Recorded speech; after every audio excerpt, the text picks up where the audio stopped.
Meus queridos amigos, como é que vocês estão? Tudo na paz? Cuidado quando você for analisar a empresa na Bolsa de Valores, quando você for analisar ações. Será que no caso dessas empresas, dessas ações que a gente vai ver aqui, você pode acabar se enganando, sendo enganado numa análise superficial, numa interpretação errada? Como eu sempre falo aqui, né?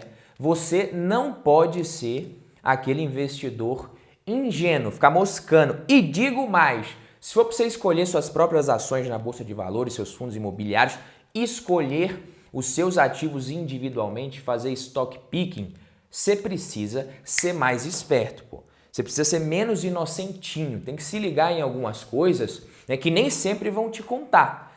Na verdade, é para isso que eu tô aqui, para isso que eu produzo conteúdo, para tentar te contar essas coisas, para te passar esse tipo de sacada, passar isso daqui para vocês, ensinar alguma coisa nova de fato em cada vídeo que você pode usar nas suas análises, nas suas decisões de investimento. É porque canal de investimento, de bolsa de valores aqui no YouTube, tá todo mundo parecendo igual papagaio, ninguém ensina nada novo, fica repetindo tudo que acontece, tudo que você só precisa ler ali uma headline de uma matéria que você ouvir tem 12 minutos. Os meus vídeos são longos, mas eu coloco conteúdo para você aprender de verdade aqui. Então, por obséquio, deixe o like aqui se você já é de casa, pelo amor de Deus. Quem não é inscrito, seja muito bem-vindo, muito bem-vinda, está aqui pela primeira vez. Assiste o conteúdo aqui, assiste o vídeo, se você gostar, depois você deixa o like e se inscreve. Eu estava relendo um livro aqui, um livro de investimentos que eu gosto bastante, tá até aqui. O nome do livro se chama Quality of Earnings. É um livro em inglês, mas eu recomendo muito que você leia, se você manja dos Paranauê, se já zerou o Duolingo de trás para frente, 2 vezes de frente para trás. E no capítulo 5 aqui a gente tem Non-Operating and or Non-Recurring Income.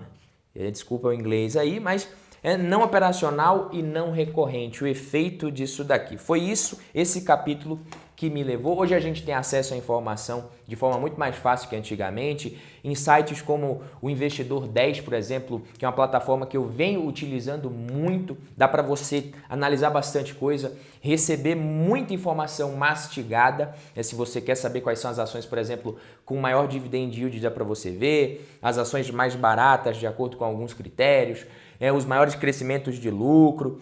São filtros e ferramentas muito legais e que ajudam muito, mas quando você vai analisar uma ação para você investir, colocar na sua carteira por anos e anos, você precisa ir um pouquinho mais a fundo. Tá? Não dá para ficar no superficial, até porque as informações que as empresas divulgam muitas vezes estão meio distorcidas. Nesse livro que eu falei aqui, por exemplo, já no início do capítulo, o autor começa falando sobre os resultados da PepsiCo em 1982 e 1983. A PepsiCo, que foi a fusão ali da Pepsi com a Frito-Lay, que era dona da Elma Chips, se eu não me engano, mais ou menos em 1965, 67 a fusão. Isso aqui você precisa confirmar essa informação que eu não tenho certeza, mas eu acho que sim. Então, o lucro por ação de $2,40 em 1982 e de R$3,01, $3,01 em 1983. Então, 25% de crescimento no lucro de um ano para o outro, se você for ver. Então, é um bom crescimento isso daqui? Sim, se a gente for ver, é um bom crescimento sim. Mas quando você dá uma olhada mais a fundo, mais atenta ali sobre esse resultado, que é o que o livro trouxe, o lucro ele saiu ali de $3 por ação e 24 centavos em 82 para $3,01 no ano seguinte. E aí a gente tem uma queda de 7% agora. Então é um cenário bem diferentinho, eu tenho certeza que você vai concordar comigo. Você sair de um crescimento de 25% para uma queda de 7% é diferente. Será que isso acontece nas ações aqui na nossa Bolsa de Valores, aqui no Brasil também, o tempo todo?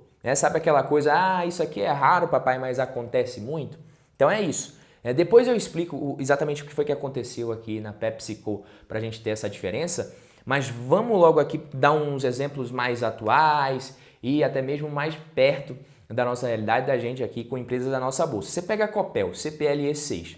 O resultado do último TRI de 2022 ainda não saiu, mas no terceiro trimestre já dá para pegar a ideia aqui, lá na página 6 do resultado, a Copel registrou um lucro líquido de 378,4 milhões ante um lucro líquido de 1,746 bilhão no terceiro TRI de 2021, devido principalmente ao efeito positivo de mais de 1 bi no reconhecimento da compensação referente à repactuação do risco hidrológico no terceiro TRI de 2021.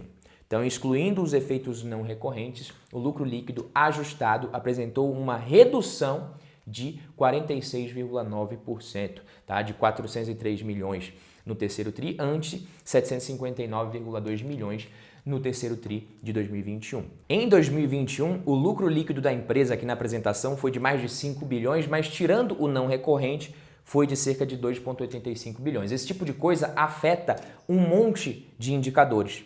Se afeta o lucro, vai afetar P sobre L, ROI, lucro por ação e muita coisa. E isso pode acontecer tanto fazendo parecer que que o resultado é melhor do que poderia ser, ou às vezes você pode achar, né, que a situação da empresa é bem pior do que ela é na realidade. Aí você acha que não é um bom investimento, não pode ser um bom investimento, mas na verdade você pode estar diante de uma oportunidade e não está vendo, está interpretando de forma errada. E às vezes você acha que é a melhor coisa do mundo, a ação mais barata do mundo e papapá. E você está sendo muito otário, muito ingênuo na sua análise superficial.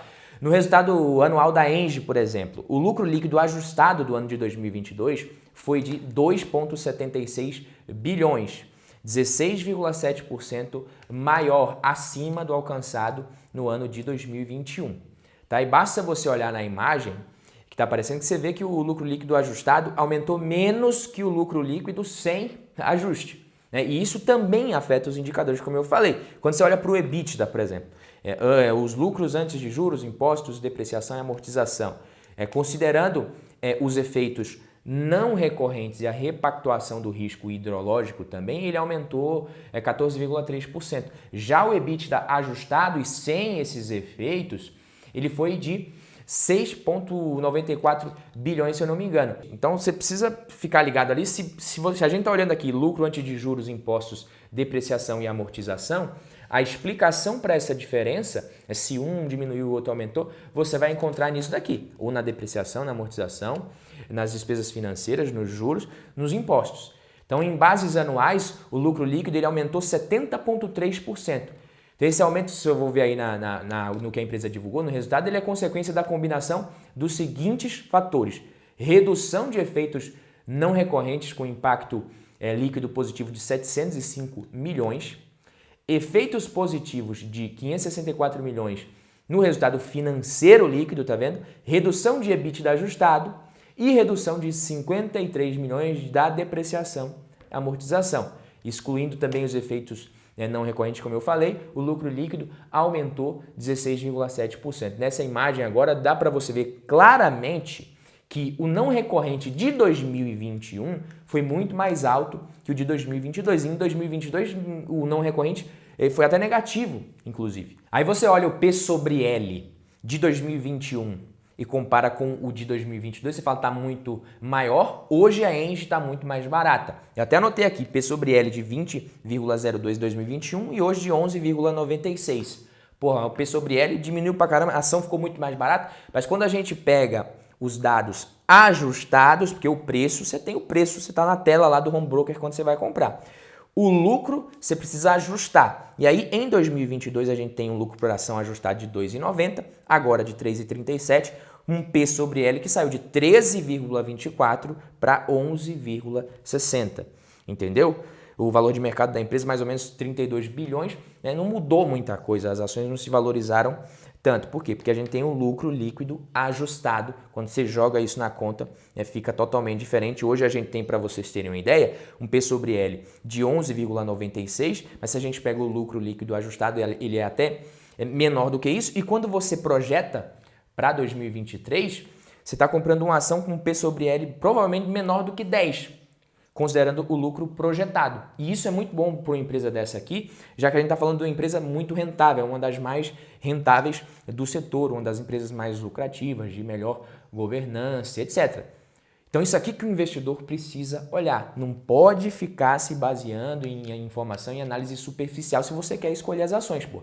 Hoje a Engie ela está muito mais barata? Na verdade não, pode até estar mais barata. mas não muito baixo como você pode, às vezes, interpretar aqui. Desempenho legal nos últimos 10 anos que a empresa tem, batendo Ibovespa, IFIX, índice de small caps, bem em linha com o IDIV, o índice de dividendos. Toma um pau quando você olha aqui o IVVB11, né? Isso aqui prova que a gente precisa também sair um pouquinho da casinha aqui, diversificar em ativos internacionais, mas é uma empresa que tem um desempenho muito bom. Outro exemplo que a gente pode usar aqui, Neoenergia, NEOE3. Também tem como você achar muita coisa aqui para ajustar. O EBITDA cresceu 16%, o ajustado cresceu 32%. No lucro líquido você nota que depreciação e despesas financeiras tiveram um peso forte. Então a Selic muito maior agora e somente as despesas financeiras.